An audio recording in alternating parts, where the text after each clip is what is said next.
ताकत नहीं कि हमारी संपत्ति और सुख पर आंच पहुंचा सके, पर यह तभी जब आपका अखंड स्मरण चल रहा है। अखंड स्मरण के लिए वाचो वेगम, मनसः क्रोध वेगम, हिंसा वेग, मुदरोपस्थ वेगम, एतान वेगान सहते यस्तु विद्वान निंदा चास्य हृदयम नोपहन्यात्। जो विद्वान उपासक वाणी का वेग, मन का वेग, क्रोध का वेग, हिंसा का वेग, भूख का वेग और जनेन्द्रिय जनित मैथुन का वेग जो सह जाता है, वही महात्मा निरंतर भजन कर सकता है, वही उपासक निरंतर भजन कर सकता है। नहीं, यही वेग आकर उसके भजन में अंतराय पैदा कर देते हैं। वाणी का वेग, वाणी का, मन का, क्रोध का, हिंसा का, उदर का, उपस्थ का यदि आप नहीं सहन करते तो ये आपके भजन में बाधा डाल देंगे, निरंतर भजन नहीं होने देंगे। दूसरा, निरंतर भजन करने में जो प्रभु कह रहे हैं आसीत मत्परः, मेरे परायण होकर भजन करो। अब इन वेगों से बचकर क्यों भजन में चलता है तो उसके अंदर एक बात आने लगती है, मैं अच्छा भजनानंदी हूं। जहां ये बात आई तहां वो दूसरों जो वैष्णव है, महतजन है, महात्मा जन है, वो टीका टिप्पणी करने लगता है उनकी। ये होता है, अपने में श्रेष्ठ भाव आने पर दूसरे साधकों की, वैष्णवों की, महापुरुषों की, महतजनों की वो टीका टिप्पणी करने लगता है। ऐसा क्यों, ऐसा, ऐसा क्यों, ऐसा। ये आपके भजन को ही रोक देगा। निरंतर भजन चलने की तो बात जाने तो भजन से ही विमुख कर देगी ये वृत्ति। ये 6 बातें संतों के प्रति नहीं करनी चाहिए। वो वेग सहो और ये बात भूलकर अपनी वाणी पे न लाओ। बास निरूपण,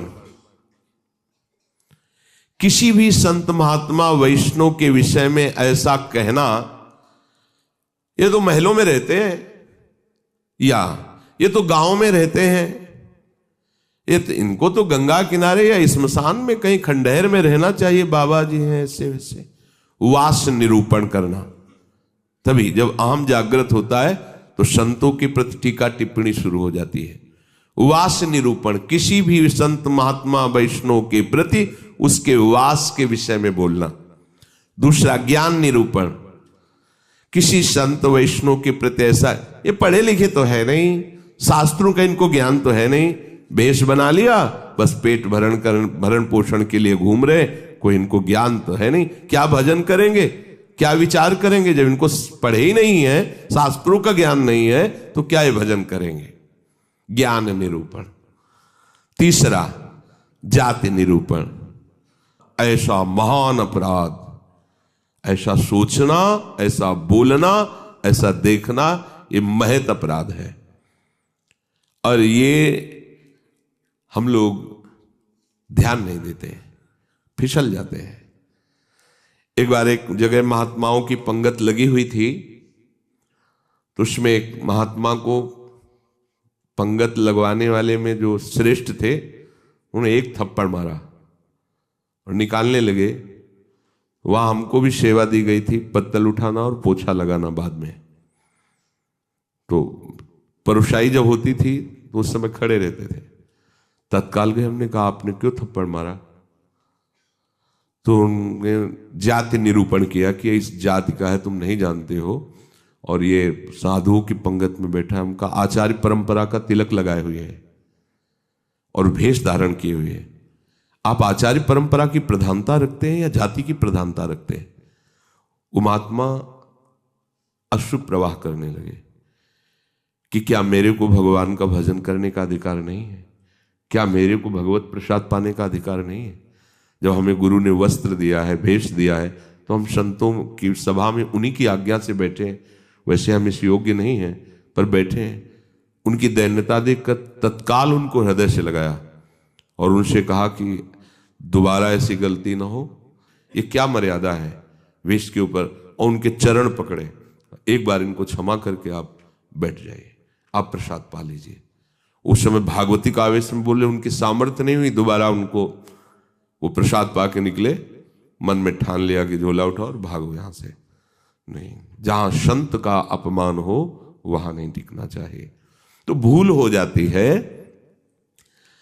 राजसूय यज्ञ में भगवान ब्रह्मा से लेकर के सब ईश्वर कोटि के महापुरुष पधारे थे, जिसमें स्वयं सर्वेश्वर भगवान श्री कृष्ण विराजमान थे। और उस पवित्रता का क्या वर्णन करना, जहां साक्षात धर्मराज विराजमान है वहां अपवित्रता का प्रवेश नहीं हो सकता। लेकिन यज्ञ की पूर्णता नहीं हुई थी। यज्ञ की पूर्णता सुपच वाल्मीकि के चरण धोकर रसोई में पवाने से हुई थी। स्वयं भगवान श्री कृष्ण चंद्रजू ने ऐसा आदेश किया था, जिन्होंने स्वयं गीता जी में कहा, चातुर्वर्णम मया सृष्टा गुण कर्म विभागशः। लेकिन यदि वो भगवद अनुरागी है तो चातुर्वर्णम मया सृष्टा का सिद्धांत नहीं लागू होगा। भगवान व्यास देव जी कह रहे, अहो वत्सो पचतो गरीयान यज्ञाग्ञे वर्तते नाम तुभ्यम। यदि राधा राधा कृष्ण कृष्ण जिभ्या से निकल रहा है, वो चांडाल भी है तो उसका चरणामृत लेके पीना चाहिए। इसलिए हरिराम व्यास जी कहते हैं, व्यास मिठाई विप्र की तामे लागे आग, वृंदावन के स्वपच की जूठन खइए मांग। व्यास रसिक तेई बड़े ब्रजते अनत न जाए, वृंदावन की स्वपच लो जूठन मांगे खाएं। ये जाति निरूपण संत के प्रति करना महत अपराध है। और ये जब जाति का अभिमान बना हुआ है तो भगवत दासत्व का अभिमान कैसे आ सकता है। किसी भी मार्ग में हो, आगे चल करके सब लय हो जाता है।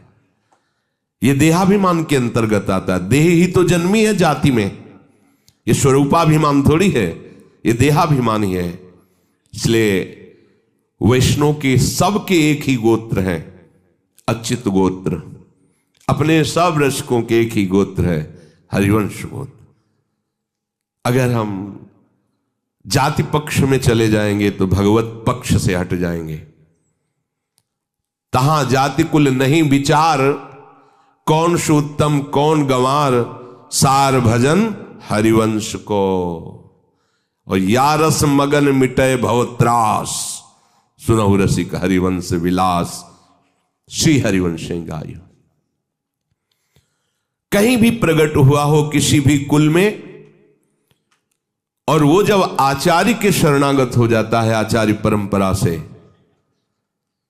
तो अभेद हो जाता है। सुने प्रपन्न जेब है, अभद्र सर्व के गए, तिन्हें मिले प्रसन्न हुए, न जाति भेद मानिए न जाति भेद मानिए। उनको देख करके कहना चाहे, सुभाग हमारे अहोभाग्य आपके दर्शन हुए, आप पधारिए, आप विराजिए। और जैसे अपने पूज्य जनों का स्वागत किया जाता है, ऐसे मन में भी नहीं आना चाहिए कि ये अमुक जाति का संत है, इसके पैर कैसे छुएं, इसका चरणामृत के। अगर ऐसा तो आपका भजन बाधित हो जाएगा। जाति निरूपण, यही गलती हो गई थी दंडकारण्य के ऋषियों से श्री माता सबरी के प्रति। एक तो स्त्री जाति और दूसरी भीलनी। कैसे हम महाब्रह्म ऋषियों के बीच में बड़े बड़े कीड़ा पड़ गए थे, सरोवर के जल का प्रयोग नहीं कर सकते थे, सब अशांत थे। और भगवान श्री राम ने माता सबरी को सौभाग्य दिया ऐसा जो ब्रह्म ऋषियों को भी नहीं मिला। इसलिए कभी किसी संत के जाति निरूपण न करें। ये बिल्कुल देखो, हम सब प्रभु के अंश हैं। कर्म के अनुसार शरीर में आए, कर्म के अनुसार कुल में जन्मे, लेकिन हमको वो लेके थोड़ी बैठना है। हमको तो अपने प्रीतम के पास जाना है। हम ये कुल कर्म को लेके, जाति धर्म को लेकर के, शरीर को लेकर बैठे रहेंगे तो अगला जन्म निश्चित हो जाएगा। हमें प्रभु के पास जाना है। जो ही ये बात सोचकर आगे बढ़े तो आप केवल प्रभु के हो गए, खत्म खेल। बस सृष्टि चक्र के खेल के लिए है चातुर्वर्णम। भगवत मार्ग में जे ही आरूढ़ हुए तो वो शरीर राग हटा, भगवत अंश हो। जितने ब्रह्मा जी पवित्र हैं उतने तुम्हारा स्वरूप पवित्र है। जो भगवान शंकर का स्वरूप है वही तुम्हारा स्वरूप है। स्वरूप में अंतर नहीं है, अंतर है देह में। स्वरूप तो सबका एक ही है, भगवत स्वरूप है, सब आत्मस्वरूप है। चौथा, वृत्ति निरूपण। किसी महात्मा को देख के कहना है ना हाथ में माला है, हमें खास तो भजनानंदी तो लगते नहीं, पड़े रहते हैं, इधर खाते उधर खाते, भंडारा खाते, डोलते हैं। बिल्कुल नहीं। तुम क्या जानो, क्या जानो कौन सी क्या वृत्ति है। एक भजन की ऐसी भी वृत्ति होती है जिसमें माला विक्षेप होता है। भजन में सहायक माला होता है, और एक भजन की ऐसी वृत्ति होती है जिसमें माला विक्षेप होता है। अगर कभी उत्साहपूर्वक ले भी लिया जाए तो 10-5 मिनट से ज्यादा नहीं चलेगा, वो रख जाएगा। स्वाभाविक छाया हुआ है। अब वहां मन का चलाए तो विक्षेप पड़ रहा है, गिनती करे तो विक्षेप पड़ रहा है, चल रहा है। अब आप क्या जाने, आप माला देख के तो जान जाते हैं कि जप हो रहा है, लेकिन बैठे हैं, टहल रहे हैं, तो आपको लगा खाली टहल रहे हैं। नहीं, ऐसा नहीं। संतों को जानना बड़ा कठिन होता है। एक बार गुरु जी की सेवा में सुकुमारी शरण थे, जे ही लाडली कुंज में प्रवेश हुए तो महाराज जी ने कहा दुर्गंध आ रही। ऐसे देखा और कहा वैष्णव अपराध करके आ रहे हो क्या? तो महाराज जी हम साबुन लगा के नहीं नहाते तो शायद शरीर से दुर्गंध। बोले वो दुर्गंध नहीं, ये वैष्णव अपराध की दुर्गंध है। गुरुदेव ने कहा महाराज जी सावधान रहते हैं, कोई वैष्णव अपराध तो नहीं, हमें महसूस हो रही है। आप पहले वहीं खड़े रहिए, बताइए क्या वैष्णव अपराध किया है। भजन का क्या प्रभाव होता है, बहुत सूक्ष्म है, बहुत सूक्ष्म। महापुरुषों के हृदय से ही पता चलता है ना। प्रारंभ में था तो पंडित बाबा की वाणी पढ़ी तो तन्मयता एकदम पंडित बाबा में हुई। तो दूसरे दिन सेवा में गए तो उन्होंने कहा कि हमारे चिंतन में कृष्ण बलराम आए, तुम्हारे सिवा और किसी का यहाँ आना नहीं है। तुम कहा महाराज जी पंडित बाबा का चरित्र पढ़ रहे थे, एकदम उसमें तन्मयता एकदम। बोले हाँ तभी आया चिंतन में। तब कितना सूक्ष्म, मतलब ये सबके समझ में की बात। परिक्रमा दे रहे थे जगन्नाथ बाबा की कुटिया, दोपहर में देखा महाराज जी गायब। देखा तो अप्सरा कुंड में ध्यानस्थ एक वृक्ष के नीचे बैठे। महाराज जी वहां से क्यों चले आए? बोले इतनी जोर के गोपाल मंत्र के वहां परमाणु सिद्ध पुरुष थे ना, तो हमें विक्षेप पड़ रहा था निज मंत्र में, इसलिए हट के चले आए। वहीं हम पढ़े, हमें कुछ पता नहीं चल रहा। आपका कितना सूक्ष्म, प्रवेश करते ही कह दिया आप वैष्णव अपराध करके आ रहे हैं, दुर्गंध आ रही। वो हाँ महाराज जी अगर ये वैष्णव अपराध है तो फिर वो एक समोसा बांट रहे थे, तो एक संत बार बार समोसा ले और खाते जा रहे थे, फिर लेते जा रहे थे, तो उसने धक्का मारा और दबकाक भगा दिया। तो हमें लगा कि कैसे संत हैं, ये समोसा के लिए बार बार हाथ फैला रहे हैं। तो बोले उनको जानते हो? बोले हाँ प्रायः वो दिखाई देते हैं बिहारी जी की गली में। बोले जाओ, महाराज जी ने पैसा दिया 50 रुपये उस समय, अगर जाओ समोसा खरीदो, उनको दो और उनके चरण पकड़ो, उनसे कहो कि आपके प्रति हमारी ऐसी मलिन बुद्धि हो गई थी, आप हमें क्षमा करें, फिर सेवा में आओ। कितना सूक्ष्म है महापुरुषों का सुरक्षा कवच। किसी भी संत के प्रति, वैष्णव के प्रति, ये तो पड़ा रहता है, तो कभी माला नहीं लिए, तो कोई भजन ध्यान करता नहीं, इस प्रकार से उसकी निंदा करना, ये वृत्ति निरूपण है। पांचवा है स्वरूप निरूपण। इनके चेहरे में कोई तेज तो है नहीं, हमें लगता है कोई महात्मा तो है नहीं, बनावटी ही लग रहे हैं, कोई आकर्षण तो है नहीं इनके चेहरे में, सच्चे साधु नहीं है, ऐसा वैसा नहीं। आप क्या जानते हो, ये राख से ढकी हुई आग है, राख हटे तब पता चलेगा। अगर चेहरे से ही महात्मा की पहचान होती तो जड़ भरत जी को पहचान लेता रहुगण, और साधारण सत्संगी नहीं, कपिल भगवान से सत्संग करने जा रहा है। कोई साधारण सत्संगी नहीं, महापुरुषों का संग करने वाला है। फिर भी नहीं पहचान पाया राख से ढकी हुई आग को। जड़ भरत जी जैसे महान ब्रह्मभूत महापुरुष से पालकी उठवा दी। जब उनके वचन प्रकाशित हुए तो कूद पड़ा पालकी से चरणों के। इतनी ऊंची स्थिति के महात्मा, कांप गया। ये किसी भी महात्मा के बाह्य रूप को देख करके नहीं जाना जा सकता कि किस कोटि का महात्मा है, कितनी ऊंचाई का है। इसलिए इनमें तेज नहीं है, इनका चेहरा कोई आकर्षणकारी नहीं है, ऐसे कोई साधारण लगते हैं, कोई सच्चे साधु तो है नहीं, ऐसा नहीं करना चाहिए। छठवां, धातु निरूपण। भक्त या भगवत विग्रह की, अच्छा ये पत्थर के ठाकुर जी हैं, सप्तम धातु के हैं, ये काहे से बने हुए ठाकुर जी? अगर वो मंदिर में विराजमान तो साक्षात प्रभु विराजमान, कुटिया में विराजमान तो साक्षात प्रभु विराजमान। श्री विग्रह में पाषाण, लोहा, तांबा या काष्ठ की भावना ले आना, यह आपके निरंतर भजन में बाधा पहुंचा देगी। उन वेगों को सहना और इस अपराध से बचना। जो गुरु ने नाम दिया है, मंत्र दिया है, आराध्य देव का रूप दिया है, उसके सिवा सब माया है। वो अपने को चिंतन नहीं करना, केवल उतना ही चिंतन। ये बहुत कठिन बात है। प्रायः मनमानी भजन करने में ज्यादा अच्छा लगता है, और गुरु मंत्र और गुरु श्री मुख से जो दिया गया उपासना नाम है, पद्धति है, उसमें मन मरता है, इसलिए उसमें मन नहीं लगना चाहता। हम ये देखते हैं, प्रायः कई उपासकों से सुना है उनके हृदय की बात, जो गुरु प्रदत्त है उसमें नहीं लगेगा और मन माने लग जाएगा।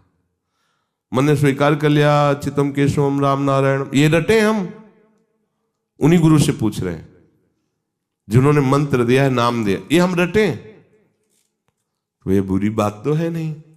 भगवान के नाम जपिए, पर बात नहीं बनेगी। जहां बात बननी है वहां मंत्र मूलम गुरु वाक्यम, जो गुरुदेव ने शब्द दिया है, नाम दिया है, मंत्र दिया है, बस होए अनन्य एक व्रत गाए, वही।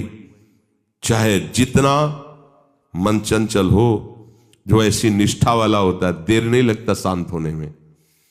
पर जिनका है कि छलांग लगाना अच्छा लगता है, थोड़ी देर ये जपा, थोड़ी देर वो जपा, थोड़ी देर वो जपा। अरे भगवान का तो भजन करना है। अभी वो पद्धति को नहीं समझे, अभी रस मार्ग में बहुत दूरी है, अंतराय है। सभी कार्य करते हुए अपने स्वरूप में स्थित रहना। जैसे अपने लोगों का स्वरूप है सहचरी, तो जगने से लेकर शयन तक आपकी स्मृति में रहना चाहिए, मैं श्री जी की सहचरी हूं। भले अनुभव में नहीं आ रहा, आपको सहचरी बप्पू का अनुभव नहीं हो रहा, पर हम हैं, मान लेना है। जैसे अपने को अनुभव नहीं था हम किस कुल में जन्मे हैं, पर माता पिता किसी ने तो सिखाया होगा कि तुम पंडित हो, ब्राह्मण हो, बैठ गया ना दिमाग में। इन्होंने लिखा है क्या ब्राह्मण कहीं, और बैठ गया पंडित घर के जन्म है हमारा। ऐसे ही गुरु ने तुम्हें नया जन्म दिया है। न स्त्री हो, न पुरुष हो, न ब्राह्मण हो, न क्षत्रिय हो, न वैश्य हो, न शूद्र हो, न गृहस्थ हो, न विरक्त हो। क्या हो? श्री जी की प्रिय सखी हो तुम। स्वीकार करो। जैसे माँ ने सिखाया था कि ये तुम्हारे पिता हैं और पिता ब्राह्मण कुल के, तो तुम भी ब्राह्मण कुल के हुए। समझ गए? तुम पंडित की संतान हो तो पंडित ही हुए। ऐसे ही तुम हमारे प्रिया प्रीतम के अंश हो। गुरुदेव ने समझाया तुम प्रिया प्रीतम की प्रिय सखी हो। बस ये दिमाग में तुम लाओ पहले, इसी से स्वरूप जागृत होगा। जो उपासना पद्धति मिली पहले दिमाग में ले आओ। न स्त्री हो, न पुरुष हो, न गृहस्थ हो, न विरक्त हो, न ब्राह्मण हो, न क्षत्रिय हो, न वैश्य हो, न शूद्र हो। तुम क्या हो? तुम प्रियालाल के निज जन हो। तुम प्रियालाल की सहचरी हो, प्रियालाल की प्रिय सखी हो। ये सुबह से शयन तक आपके दिमाग में आ जाए। जैसे हम रटते नहीं हैं, पर कभी भी पूछ लिया जाए तो हम अपनी बात बता देंगे। ये शरीर कहाँ जन्मा है, क्या है, कभी याद नहीं करना है, लेकिन वो आया ना। ऐसे ही सहचरी बप्पू का है। हमने दर्शन नहीं किए सहचरी स्वरूप के, पर हमारे गुरुदेव कह रहे हैं कि आप सहचरी बप्पू हो, आपका स्वरूप सहचरी है, तो हम पहले स्वीकार करते हैं। उठते बैठते चलते फिरते आपके दिमाग में बात बैठ जाए कि मैं श्री जी की प्रिय सखी हूं, युगल सरकार हमारे प्रीतम है, और पीछे की जो बातें की गई वो हमारे जीवन में ना हो, तो भगवान जो कह रहे हैं आशीत मत परहा, मेरे परायण होकर बैठ जा, अर्थात आप निहाल हो जाओगे। भगवत आश्रित भगवत परायण वर्तमान में ही आनंदित होता, भविष्य की बात नहीं होती। वर्तमान में जाने मोरी छाती, उसका हृदय जो शीतलता और आनंद से भर जाता है, फिर वो कृतकृत्यता का अनुभव करता है। इसलिए सत्संग का श्रवण करो, फिर मनन करो और उसको जीवन में धारण करो। जो कहा गया नहीं करना उसको छोड़िए, जो कहा गया स्वीकार कीजिए उसको स्वीकार कीजिए। यही विवेक है, असत का त्याग और सत को स्वीकार करना। जिस सत को स्वीकार किया उसी में अनुराग कर लेना, यही उपासना का आंतरिक मर्म है।